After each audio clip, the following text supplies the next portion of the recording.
Thank you very much for responding to our invitation and for being here today to cover the official launch of the European Union Election Observation Mission to the Philippines.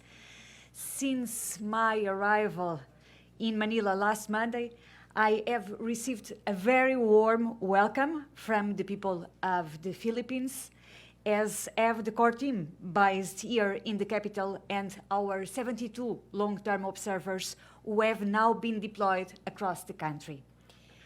As many of you know, this is the first time the European Union has deployed an election observation mission to the Philippines.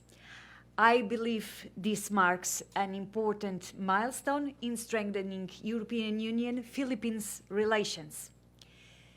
But you may ask, why is this the first time? Why now and not before?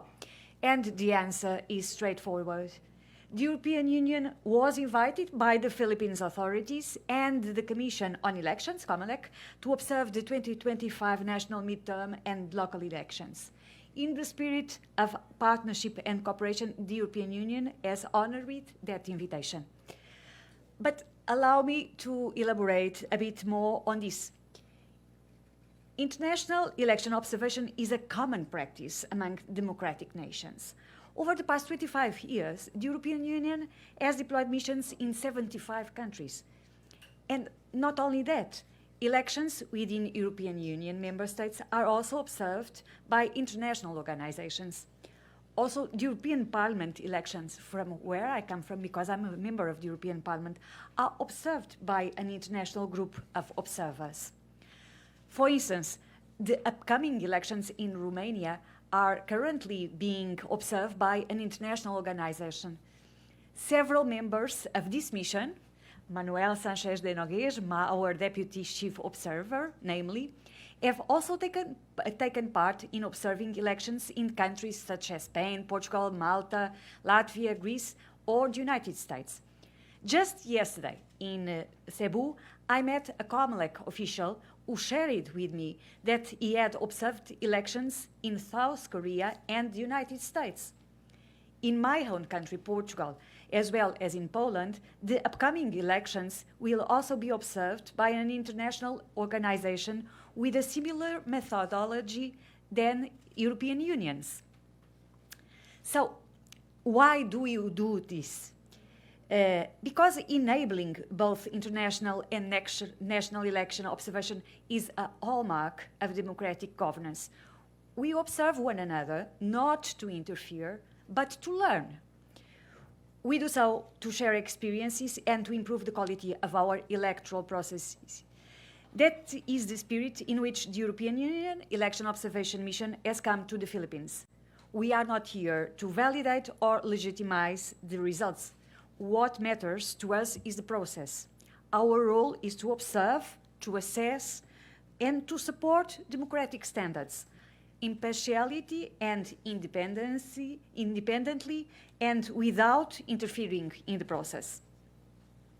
We assess these elections against international and regional standards for democratic elections, as well as against the laws of the Philippines and principles of good electoral practice.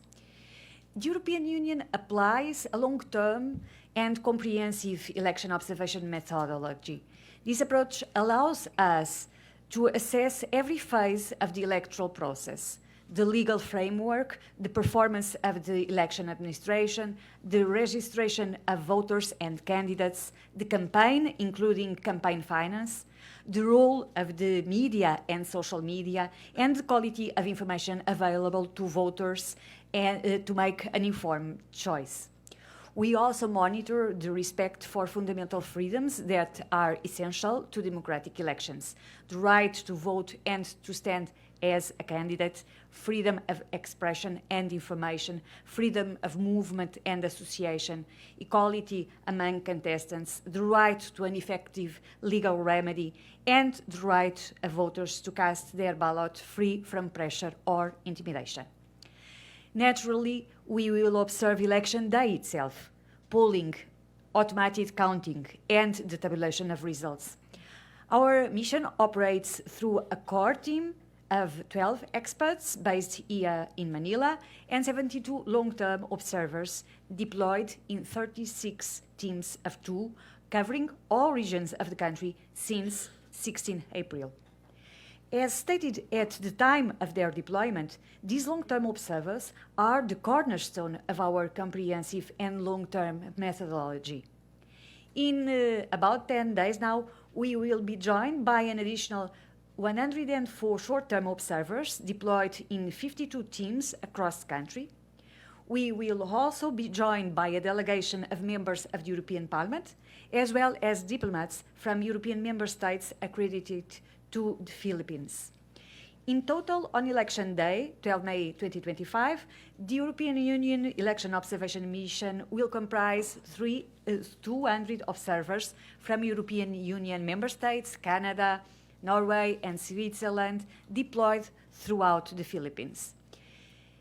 You will not read or hear from us any assessment of the election until 14 May, when we will publicly present here in Manila our preliminary statement.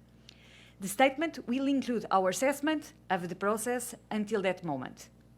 Around 2 months after the conclusion of the elections, we will come back to the Philippines to present our final report. This will be a very comprehensive document with an account and our final assessment of elections. More importantly, the final report will contain recommendations offered for the consideration of the authorities, lawmakers, and the election administration, and the general public, of course. These recommendations are offered in the spirit of partnership and cooperation with the aim to improve future electoral processes. As I mentioned earlier, election observation is fundamentally about sharing and learning from one another to improve our democracies. It is this spirit of mutual respect, cooperation, and exchange that underpins the work of our mission. Thank you very much. Salamat po.